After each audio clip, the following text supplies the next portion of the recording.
Terus respon dari kamu gimana? Ya saya lempar pakai ini, aku lempar pakai asbak. Diam dia nangis situ, tapi nangis di sini.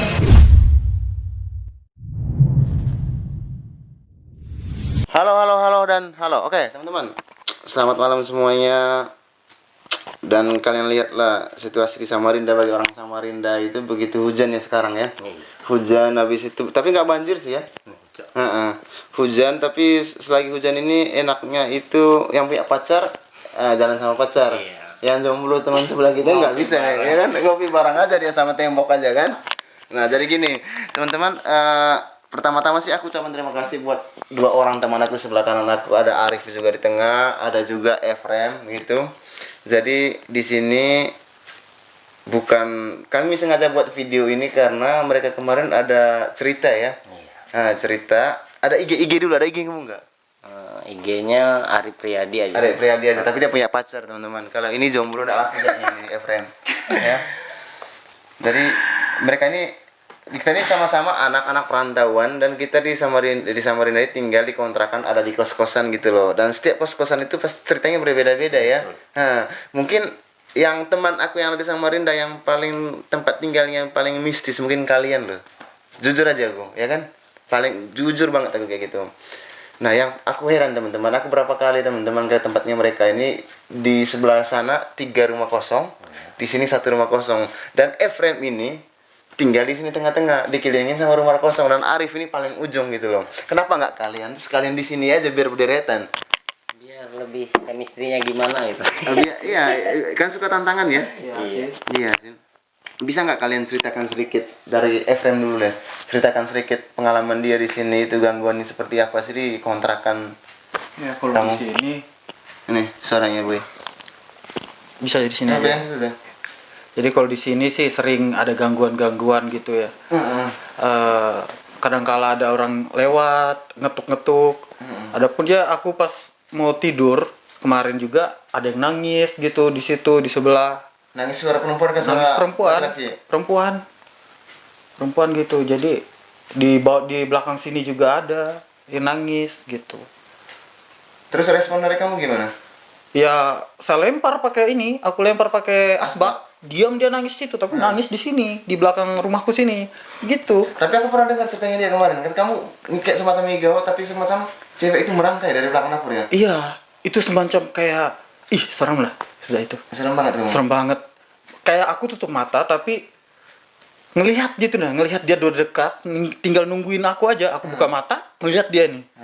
Cuman aku berdoa, akhirnya ya pas aku buka mata nggak ada. Nggak ada. Gitu, nggak ada. Itu bisa dibilang itu halusinasimu karena kamu itu selalu berprasangka rasa takut terus ya. Kamu sebenarnya itu bukan apa-apa tapi dihantui ya. Iya Tapi enggak sih, kalau di sini memang ada sih ya. Kalau lihat sih. Soalnya teman-teman di sini nggak ada yang berani tinggal ya, Bri, ya? 5 ini ya. Berapa tahun sudah kosong? Setahun? Hampir setahun. Selama musim corona ini ya? Iya. Sebelum Sebelum corona ya? Ada yang tinggal cuma kayaknya nggak betah Nggak gitu. betah ya? Ada aja sih. Cuma kita nggak tahu alasan yang spesifiknya seperti apa. Cuma kebanyakan sih memang nggak lama orang keluar. Betul. Gitu.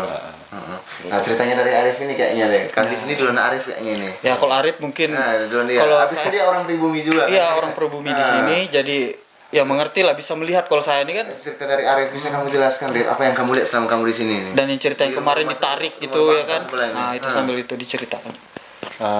Kalau pengalaman saya di sini sih, selama di sini saya hampir 2 tahun lah tinggal di sini sudah. Ya karena pindah kamar pun berapa kali kan, sudah ngerasakan yang aneh-aneh itu. Cuma kita nggak bisa pungkiri kan hal seperti itu. Maksudnya dia ada di samping kita, tapi kita nggak bisa ngelihat gitu kan. Betul. Hanya orang yang mungkin punya kemampuan lebih bisa ngelihat seperti itu. Yang saya rasakan sih memang tempat ini dibandingkan saya sudah 7 kali pindah tempat, paling nggak enak di sini Di sini ya? nggak enak. Cuma ya mau gimana lagi, ibaratkan orang kita namanya kita jauh merantau ya harus tanggung risiko. Betul. Harus berani dengan risiko apapun itu gitu. Cuma yang pertama saya ngalami, saya pernah tidur, cuma kayak beneran itu belum tidur Iya. belum nyenyak lah, baru baring karena saya coba maksudnya kayak mau tidur matikan lampu lah kayak orang-orang tidur gimana biar enak katanya. Coba tak matikan, nggak sampai 20 menit mata itu pun belum terpejam. Nah saya tuh di kasur, untungnya enggak spring bed tinggi ya, kalau ini yang kasur biasa lah namanya nakos kan. Nah ditarik, rasa jari-jari tangan ini bisa jempol kaki, Kesentuhan gini. ditarik pokoknya Rasa ditarik kayak manusia asli. seret kayak manusia asli. Kedup rasanya, ini apa? Jadi dengan respon saya langsung cari nih, ketekan lampu nyala. Sempat saya lihat tuh besar badannya, semua lihat besar badan. Nah, besar badan kan. Yang dan anehnya lagi, setelah kejadian itu sempat dia hubungi orang tua atau nanya seperti apa, katanya ya namanya ya maklumi aja lah katanya, seperti itu. Nah setelah sehari kemudiannya itu setiap orang maghrib itu paling takut saya masuk di kamar. Rasanya tuh ada yang kayak apa ya, kalau jendela ini kan kelihatan ada yang ngelihat besar, badannya besar, itu yang buat saya takut. Setiap maghrib itu saya tidak berani, pokoknya pas orang ajar maghrib itu masuk ganti pakaian itu langsung pergi tidur tempat taman semingguan. Tapi saya merasa juga kalau seperti ini terus Sampai kapan? nah sampai kapan Iya, kan. betul. Nah sampai saya karena mungkin terlalu takut, sampai saya tidur itu bawa barang gitu.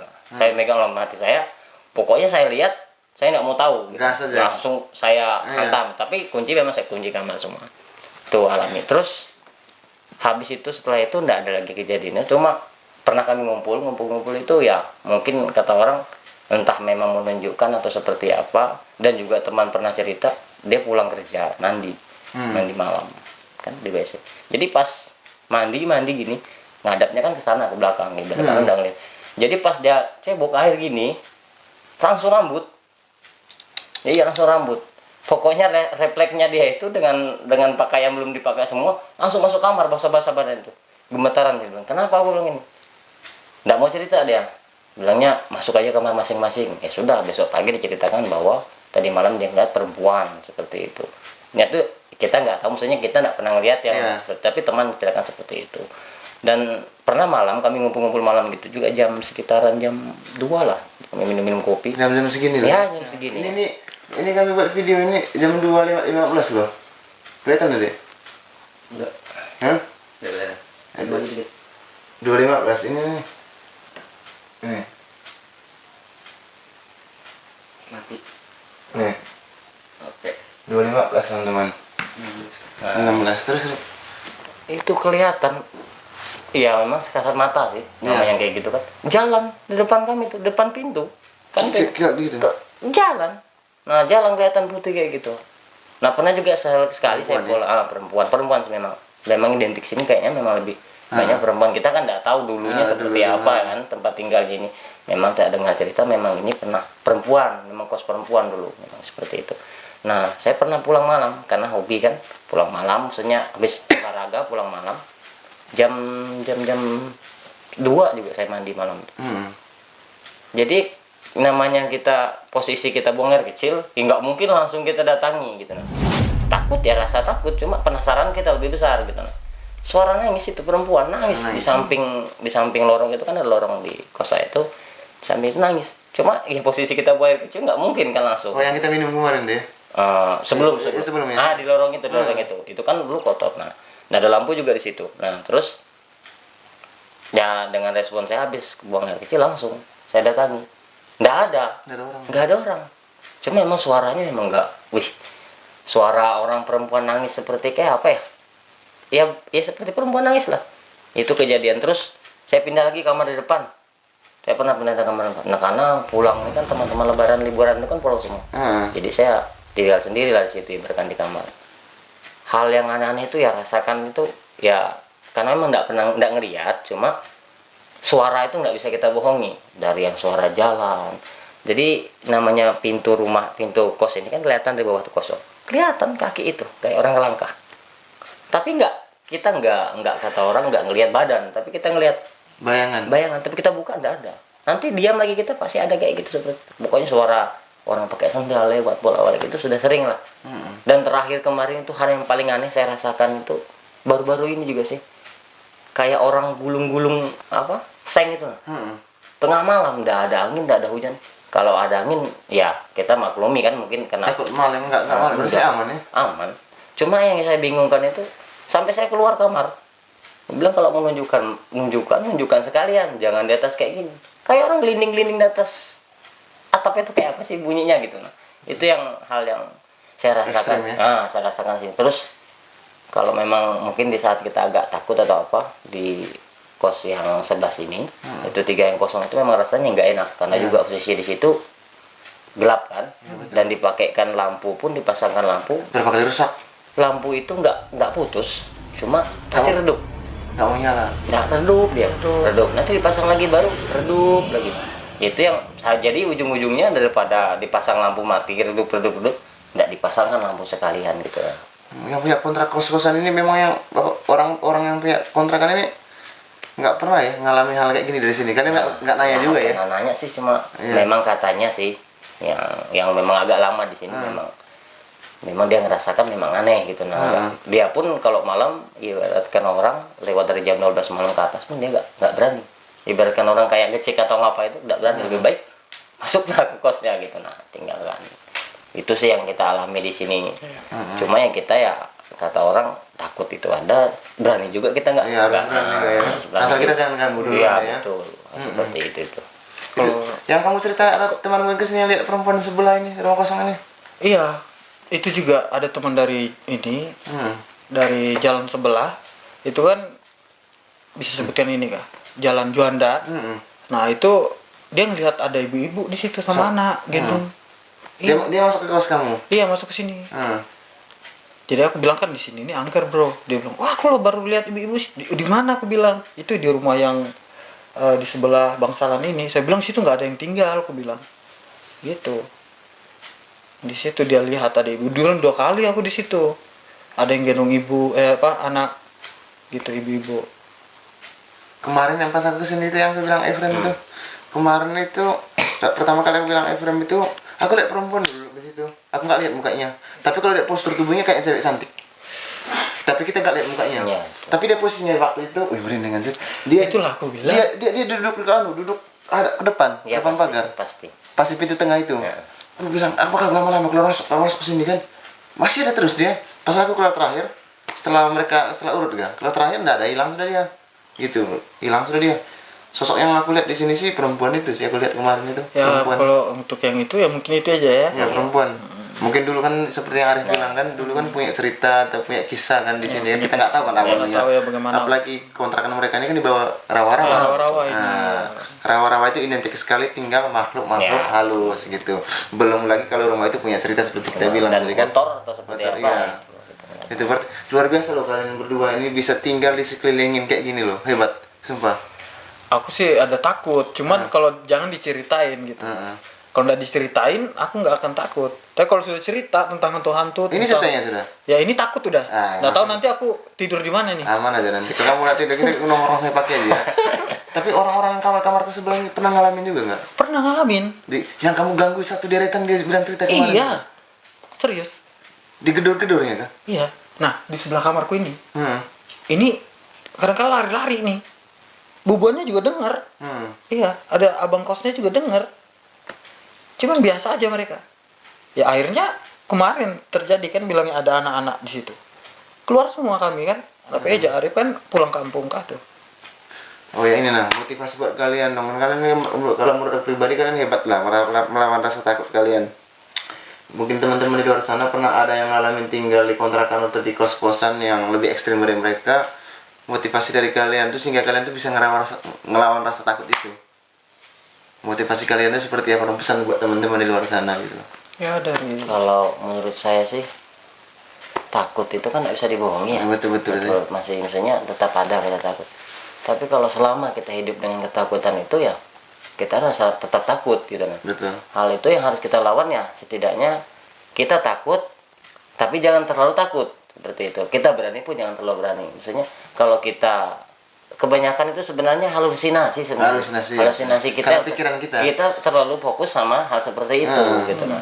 Memang kita tidak bisa dipisahkan dengan dunia seperti itu gitu nah. Tapi ya saran saya sih kalau ibaratkan orang karena mungkin tuntutan atau seperti apa itu kan kalau saya ibaratkan karena saya perantau, saya sudah berangkat dari rumah, saya sudah siap tanggung resiko apapun yang itu terjadi gitu nah. Jadi bagi kita yang tinggal mungkin merantau atau tinggal di kos-kosan atau dimanapun lah ibaratkan daerah yang memang ekstrim, pesan saya sih jangan sok sok berani Iya. dan jangan terlalu takut itu Iya. aja. Jangan pernah Pas-pas lah. jangan pernah menguji hal seperti itu kalau Iya. memang kita tidak ada backingan atau seperti apa. Betul. Kalau kita tidak paham untuk seperti apa, jangan mencoba. Seandainya kita punya kelebihan untuk mengusir atau untuk menangkal ya terserah sih menurut saya. Menurut saya sama sih, kayak ibaratkan kita kayak manusia biasa yang wujudnya kelihatan sama mereka itu sama. Yang penting kita jangan mengganggu, jangan saling mengusik lah, ibaratkan seperti itu. Dia nggak bakal mengusik, paling dia hanya menunjukkan bahwa keberadaannya aku di sini ada gitu lah. Cuma biar ibaratkan orang tuh biar kamu tahu bahwa ada juga aku di sini. Jadi kita saling menghargai, saling ya itu aja sih. Kalau menurut saya motivasi dari saya seperti itu untuk mengatasi hal yang takut sih menurut saya. Betul. Takut yang tinggal di mana-mana. Hal takut itu wajar bagi saya. Wajar. Tapi kalau terlalu takut itu ya nggak wajar. Ya, Efren ini terlalu takut. Nah, itulah halusinasinya mungkin terlalu besar. Tertinggi. Imajinasiku main. Oh,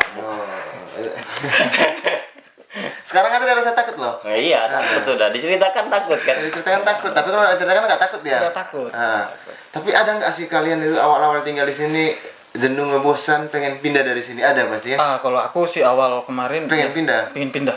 Karena ketindisan terus setiap malam ketindisan terus. Tapi kamu dulu kan dia dulu kan tinggal sama temannya. Iya, itu kan enak, bertiga enak. aja. Aku aja yang sendiri yang ketindisan. Nah, itu pun mereka tinggal di bangsalan ini. Nah, nggak lama Nggak pasti betah keluar, aku, nggak betah. makanya kesini, pindah ke Bertiga. sini. Pindah sini walaupun nggak ketindisan tapi ya mereka di luar-luar aja lah. Gitu. Kalau yang di sebelah di ujung sana itu ketindisan terus. Kalian dulu di ujung tuh? Iya, di Di ujung. ujung baru pindah ke sini? Iya. Ngerinya. Makanya saya bilang tempat itu kayaknya memang nggak bisa lah ditinggali orang. Iya, nggak bisa ya. Itu kan sebelum mereka itu ada perempuan juga di situ. Dulu. Dua. Habis itu pindah. Pindah juga, kita nggak tahu kasusnya seperti apa yang mereka alami kan. Apakah mereka mengalami gangguan apa kita nggak paham. Cuma tempat itu memang nggak betah. Oh, kita kontrakan aja. Kontrakan itu bertiga tuh nggak tahu dibandingkan yang sisanya seperti itu nah. Yang kalau sisanya kan ada aja netap mungkin 1 tahun 2 tahun. Ini enggak, paling hitungan bulan, paling ganti lagi ataupun dia pindah tempat, pindah kos atau pindah bangsalan lagi. Seperti itu. Kan di tengah itu kemarin kan full. Nah, keluar gitu. Iya. Dan setiap orang mau ke situ kan sempat ini. Berapa kali orang mau ngecek, mau masuk. Kayaknya kalau sudah ke situ udah nggak jadi. Iya, Jadi. suasana Sudah ngerasa hawanya ya? Berapa kali loh? hawanya nggak baik. Berapa kali? Oh, sering orang ngecek. Iya, sering. Teman saya sudah berapa kali tanya, oh, gimana ada tempat bangsalan kosong atau ada? Ditunjukkan itu pasti kesannya bukan masalah kotor atau apa sih. Memang kayak udah nggak enak, nggak nyaman, cari yang lain aja seperti itu. Auranya, keindahannya Mungkin. ditutup sama mereka ya? Iya. Iya. Nanti lah kapan kita ke rumah sebelah, kapan lah, jangan juga malam ini, bisa juga malam ini sih. Sampai di sini aja aku rasa ya. Oh, Ini terima kasih banyak buat pengalaman kalian berdua.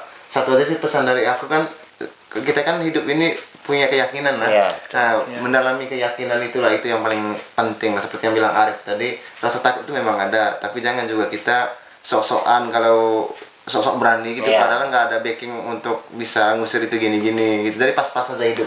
Dari buat teman-teman di luar sana yang punya kisah, punya cerita tinggal di satu tempat, apalagi kita sebagai anak perantau dari orang tua kan, cerita seperti kami ini, mereka lah itu pasti ngalamin hal seperti mereka, cuman Sama. beda tempat ya kan, beda Pasti. tempat terus beda Mungkin ada yang cerita, lebih seram dari intinya kuncinya harus melawan rasa takut itu dengan mendalami keimanan kamu gitu. Jangan lupa telepon terus sama orang tua, apapun terjadi di kota orang kita harus ngabarin orang tua di kampung, itu yang paling penting kan, karena doa orang tua dari kampung itu bisa dibilang kayak gini, cepat respon sama yang di atas. Kedua orang tua loh gitu ya. Gitu. Tapi kalau kita minta doa sama pacar ya ditutup sama gerbang gitu. Pokoknya obrolan kami sama mereka bertiga hari ini, Efren terima kasih banyak, Arif juga terima kasih banyak. Habis ini kita ngopi bareng lagi lah. Pokoknya sampai di sini aja. Mudah-mudahan teman-teman di luar sana ambil positifnya, buang negatifnya. Itu intinya. Di sini memang banyak positifnya, pembelajaran lah. Artinya gini, pembelajaran itu seperti yang Bu Boni, anggotanya bilang tadi ini, harus ngelawan rasa takut. Itu hal positif ya, kalau bagi saya sendiri sih, harus ngelawan rasa takut itu. Sejak kapan kita? Sampai kapan sih kita rasa takut terus gitu. Kalau sudah nikah ke depannya, kalau istri hamil atau istri minta temenin ke WC, masa istri pergi sendiri? Atau di luar rumah ada yang ngomong anjing masuk, ya kan? Nggak mungkin suruh istri keluar, nggak mungkin. Sebagai laki-laki kita harus berani bro gitu. Masa kita kalangan sama perempuan. Akhir kata dari saya, terima kasih banyak. Subscribe channel YouTube aku. Gak apa-apa juga, gak subscribe, yang penting nonton aja dan share ke semua sosial media kalian. Sampai di sini aja. Selamat malam.